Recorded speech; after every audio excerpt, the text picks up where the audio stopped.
Alright guys, welcome back. So Merlin is actually better than we thought. Now this is going to be a little bit of an update because a lot of people kind of pointed out in my last video. Shout out to this person on screen for bringing it to my attention, and I guess some people didn't know about it, so I want to correct a little statement here because I know I talked about it a lot in the past where I thought I was right, but then I turned out I was wrong, but I was actually right. It's confusing. I'll explain in a second. So what do I mean?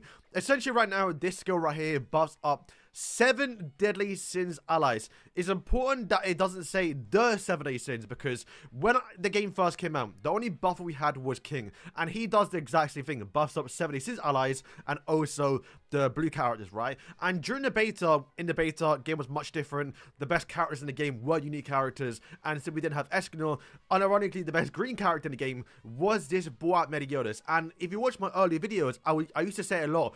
One of the best combos you can use is this unique Meliodas and then buff them up with King because they are both 70 sins characters. Once again, I come from Grand Cross and that's how Grand Cross works. So that's how I assumed it worked in this game too. But then when the game came out, a lot of people corrected me saying, hey, I don't think this is true. I think King only buffs their characters in the 70 sins codex, and I believed them. I thought, you know what, that makes sense. I should look more into it, but you know, it is what it is. Uniques were starting to come out of fashion anyway, so I wasn't really using the unique videos anyway, and I thought, hey, whatever, we'll move on, right? But now with Merlin in the game, she's very similar towards Melascula, to where the characters she does buff up get a special animation, and you can see it right below them. And as you can see, and some people pointed out when I did my showcase the other day, is yeah, she does in fact buff up the Meliodas and OCDN despite them not being in the 70 sins codex. Now, but why is that important? It just adds more longevity towards a character because there are going to be more characters that come out for the 70 sins characters, which now means they can still be used with not only Merlin but also the King. So in case you thought that Merlin only worked with these characters and then literally that's her peak, and we're now going to get new 70 sins characters that are going to buff up the new 70 sins and not buff up these characters, that is in fact not the case here. So that does add a lot of longevity, like I just say, towards King and also Merlin, because once again, buffers tend to last longer than DPSs.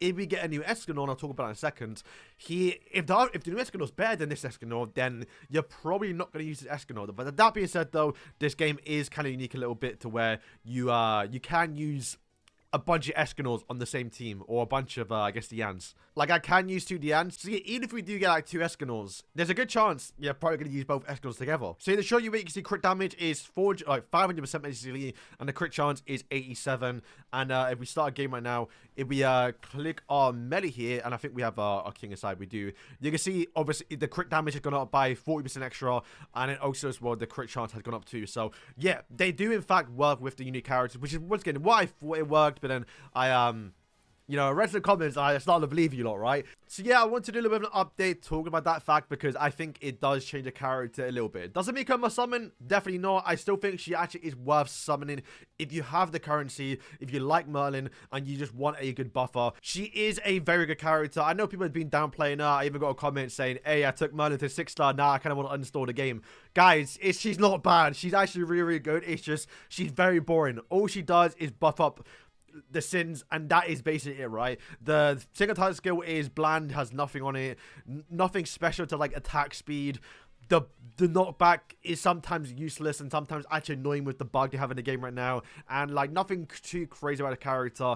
Like even the buff skill, she doesn't do anything she just buffs up. Like there's no like special, you know, invasion arrow bow thing that Gopher does to give you extra energy and like extra damage. But you know, after using it for a while now, I would say like, you know, she definitely is very good. I've got a lot more higher scores now, and to be fair, even in PvP, unironically, she's been a bit of a damage dealer as well. When my characters eventually do die, she's like still alive a little bit. She can put out some damage, and sometimes I've had her being my best DPS on my team because my whole team died very, very quickly, and then she kind of cleaned up a little bit. So yeah, that's kind of it for the update. Yes, King and also Merlin do work with every 70 sins character, which you can say it's not going to be too up for now because you're not probably using, unless you're playing the gold dungeon, that's the only reason why you'll probably use the actual Boat melee, where other times you probably wouldn't be using the Yan. I mean, to be fair, I do use the Yan actually quite a lot in a lot of boss fights, so get a little bit extra damage for her isn't too bad. But I want to talk about now the future characters, because there's some stuff I want to talk about. So Firstly is a possible new Escanor, because if you don't know, we don't have costumes in this game. And the Escanor we got right now is the Escanor when he first revealed. It's the one without his shirt on, basically, right? And honestly, the next Escanor I thought we were going to get would have been the one Escanor, because that's probably the most likely one, right? But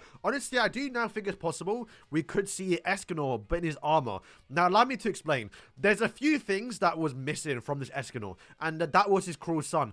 And it's very weird because if you look at his animations right there, that is a cruel sun. They've animated cruel sun to work with Escanor, but he doesn't have it. So that likely means they're going to be reusing that actual animation in the future. And we just got some new leaks, and I want to stress that doesn't mean this character is coming anytime soon. In fact, this is more likely for a boss, but on screen now you can see this is Escanor's Charge and Fire. This would actually more likely be the Escanor ultimate we would get if we were to get Escanor based on the actual Estarossa fight, where he does have Cruel Sun as ability, Charge and Fire as the ultimate, big AoE nuke. So honestly, I'm now actually a firm believer we're going to see probably like armored version of Escanor in the game. Probably not this year. I could see for maybe New Year's, because we still have to get through a little bit. But you got to remember, considering our character list right now, we've gotten a lot of characters from Season 2, right? Like, all the commandments have already been added to the game. We've already gotten Denzel, the Pleiades. There's not much from Season 2 they can add, unless they plan to, one, jump very far ahead towards, obviously, you know, Season 3, or they plan to slow down a little bit or fill up what remains of Season 2 by adding more duplicates of characters, like Escanor in his armor,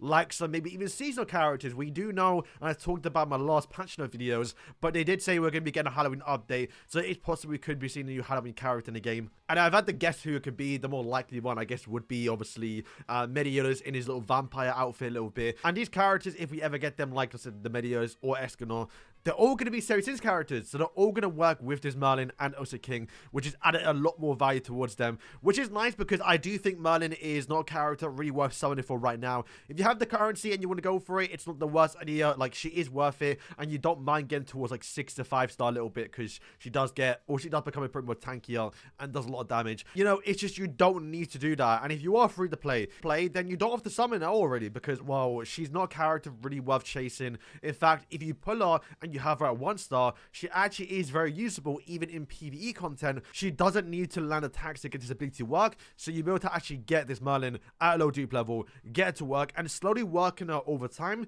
to where when we do start getting more 76 characters, once they get past probably the next, you know, next thing being Commandments and maybe Elizabeth, and then maybe by then you have a Merlin towards like 3 to 5 star even. I know it took a while for me to get King towards, obviously, 5 star, but once you get towards 5 star, you definitely feel the massive upgrade into the stats and power, because it really does make a big difference. So yeah, guys, that is going to wrap up the video. Like I did say, it's not going to change much right now, but at least I feel a little better about summoning for Merlin, because at least I now know I got a pretty built up Merlin to where when we do start getting more services characters, I will still be able to use her with them. And I guess that also does go for Melascula, because now we know this buff will work with Assault Medeiros, because I do assume Assault Melee will be a 10 commandment rather than a 70 sins, or maybe it might be both. So you'll be able to use both Merlin and also Melascula to get not only the crit chance but the crit damage too. So you're starting to see more potential and team build a little bit of characters you wouldn't normally use, thanks to this realization a little bit. Once again, we have to wait and see. This does say the 10 commandments, so maybe nah, it should work, because Melee is the leader of the 10 commandments, but yeah, that might be a trick on for Melee. I don't know. Let me know what you think. But yeah, guys, just gonna wrap up the video. Thank you for watching, and yeah, peace.